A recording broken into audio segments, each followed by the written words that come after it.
Je suis Gaël Van Den Bussche. Donc, je suis personal trainer et head trainer en fait, de deux Basic Fit dans lesquels j'ai lancé un concept qu'on appelle le Body Life Changing.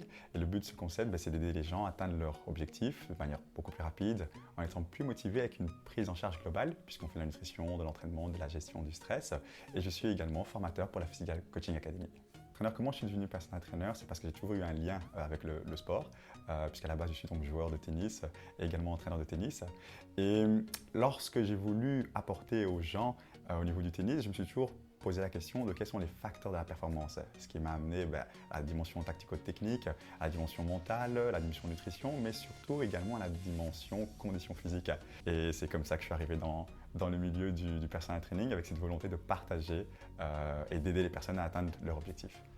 Je suis formateur, donc je donne la formation Physical Trainer.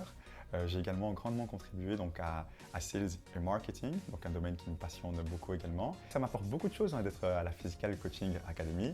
Eh bien, la première, c'est tout simplement de pouvoir partager avec d'autres coachs. Alors la deuxième chose que ça m'apporte, le fait d'être à la Physical Coaching Academy, c'est de contribuer en fait à la qualité du personal training en Belgique.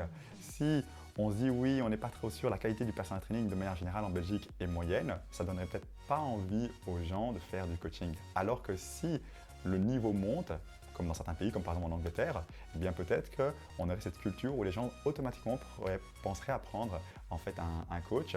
Donc ici, le fait d'être formateur à la Physical Coaching Academy, j'espère pouvoir impacter le fitness en Belgique. Je dirais ici 3 conseils que je partagerai avec quelqu'un qui souhaiterait devenir personal trainer. La première, c'est de prendre le temps de se former, ou en tout cas, chercher à se former et chercher à se former de manière continue. Donc, il faut pouvoir trouver le juste milieu entre se former et passer à l'action. Et quand même pas se dire je vais attendre que je sois bien formé et reporter son projet avant de devenir personal trainer. Le deuxième conseil, je dirais que quand on se lance, c'est pas de chercher à être full tout de suite. Pourquoi? Parce que alors là, on a un peu la tête dans le guidon et on n'a plus alors l'esprit à penser à d'autres choses, à comment est-ce qu'on peut se développer, améliorer son business et justement pouvoir continuer en fait à se former. Et le troisième conseil que je donnerais, c'est si on a l'occasion de penser à se faire accompagner éventuellement par un mentor. Tout comme les clients fitness pensent à se faire accompagner pour atteindre leur objectif, moi mon conseil pour les coachs, ce serait de penser à se faire accompagner pour atteindre leur objectif en tant que coach.